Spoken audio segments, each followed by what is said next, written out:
Out front now, the Republican governor of South Dakota, Kristi Noem. And Governor Noem, I really appreciate your time. And obviously you heard voters' different points of view there. I want to ask you about one of them in particular, because she describes herself as a Christian and an independent voter, two obviously very important groups to Trump to win this election. She said, she's turned off by Trump now. She said, quote, "When you do bad, God sees what you do and he punishes you as he sees fit." What do you say to her? You know, I would talk to her about winning her heart and mind back to the policies that really work for the average American. You know, as governor, I've had the chance to serve as governor under President Trump and under Joe Biden. And every day that President Trump was in the White House, I had the chance to be on offense for my families in South Dakota. We were able to work on real solutions to put more money in their pockets. We were able to drive down gas costs and grocery costs for them. They had more opportunities, created more jobs. As soon as President Biden went into the White House, I went on defense. We've had fighting inflation. We've got an open border that's making their communities more dangerous. So what I would say to her is, look at your quality of life today and tell me what it's like compared to when President Trump was in office. Because the one thing about President Trump that I'm grateful for is I've never seen somebody get so attacked, and especially throughout this trial. It was one that was obviously a sham trial that was set up for a conviction so that they could get a talking point to win an election. And that is one thing that I'm just so surprised by, is that every day when I talk to people, they see through it and they recognize what has happened. And there's a role. People talk about what a dark day in history this is. I think it really is a day of hope, because I see President Trump still willing to stand up and fight for our freedoms. He said today he wanted to fight to continue to protect our Constitution. That's the foundation of America. And to have someone who can get so attacked and try to be destroyed by, they want to destroy him and his family. I think everybody who had a part in this trial is going to go down in history as being a part of trying to take down America and a man who is trying to protect it. So I want to, so you call it a sham trial.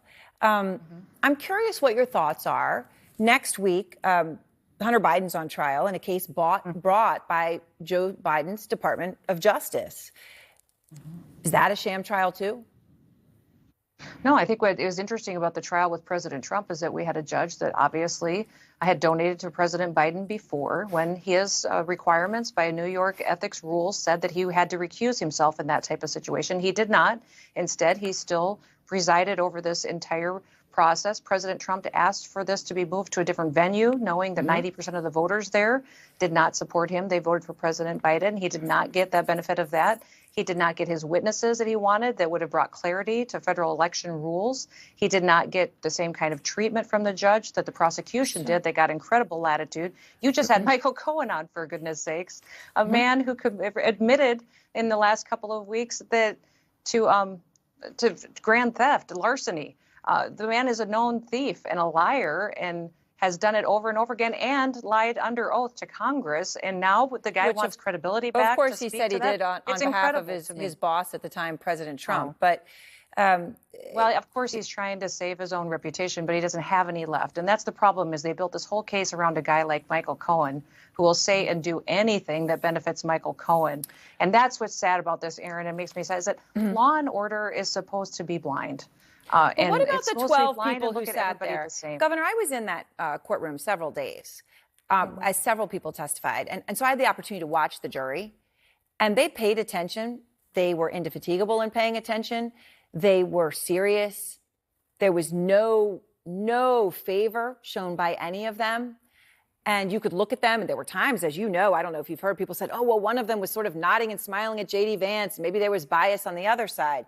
They came out unanimously, 12 of you and my American citizen colleagues, and they came to this conclusion. Are they a sham? Are they rigged? No, I believe that this jury is 12 people that sat there and listened to what they were presented, and that what they were presented was unbalanced, that the prosecution was treated very differently than the defense, the instructions that they were given were unconstitutional, and that what this jury worked with what they had. And to see a trial that lasts 6 weeks, and then they go out to deliberate and they come back so quickly on 34 counts, I mean, that's well, I mean, it was 12 hours, and we actually did a piece on this. I mean, it actually was longer than a lot of other trials, to be honest. I mean, it wasn't that short. The deliberation was longer for a 6-week trial? The deliberation was longer than a lot of other ones that we had looked at. I mean, going I mean, are you forward, questioning I mean, it's interesting. No, I don't question the jury's efforts. I question the process for how this trial was conducted by this judge, an activist judge who very much decided how he wanted this to come out, got exactly what he wanted, and the prosecutors got what they wanted. They had this plan for a long time, and they think it's going to work to them politically to benefit it. And what they're doing is undermining America and our foundation. So I'm going to continue to make sure that we look and show the proof of what these leaders do and the impact they have on the families in this country. So what can President I ask you Trump one did question? In the White House. I actually am very Sure. curious about this. I want to ask you something else too. But Governor, when you were saying you don't question what the jury did, you don't like the instructions they were given or what they were presented. But are you saying then that if you had been sitting on that jury, that you would have come to the same conclusion with the context of the rules and the evidence that was presented to you? I don't answer hypotheticals. I have no idea what it's like to sit in their shoes and sit in their seats all day like they did. So what I would say is that the American people should look at the facts surrounding what just happened the last 6 weeks and the unprecedented actions that were taken during this trial and take it for what it's worth and recognize that we need a president back in the White House that gets up every day and fights for them. And our world was much more secure then as well. Look at what happened this week, what President Biden and his team have been able to do to distract America with this trial. We're not just talking about this open border, the fact that President Biden is violating federal law by allowing this Governor open Noem, border I do think it's important to note that this trial was not brought by the Department of Justice, which is bringing a case against President Biden's son, Hunter Biden, that starts next week. This case, the Department of Justice did not choose to pursue against Trump. It was brought by New York. So you just said that it's President Biden's case. That's not true.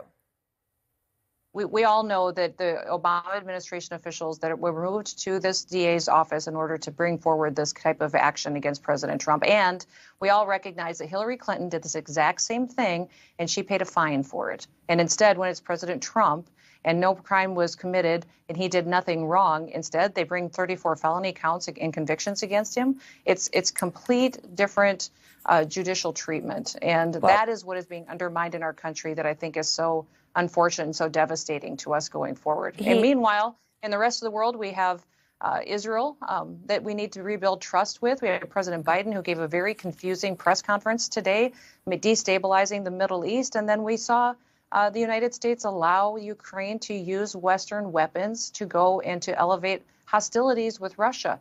I'd love to have a broader conversation with you about that. I'd love to have a broader conversation with you about the Ukraine from those issues. But I want to ask you, when you talk about the conviction, and Donald Trump is now a convicted felon of 34 counts. He has said that your name is on his list for VP, Governor. Just a few weeks ago, he called you a terrific person. He said, I like her a lot.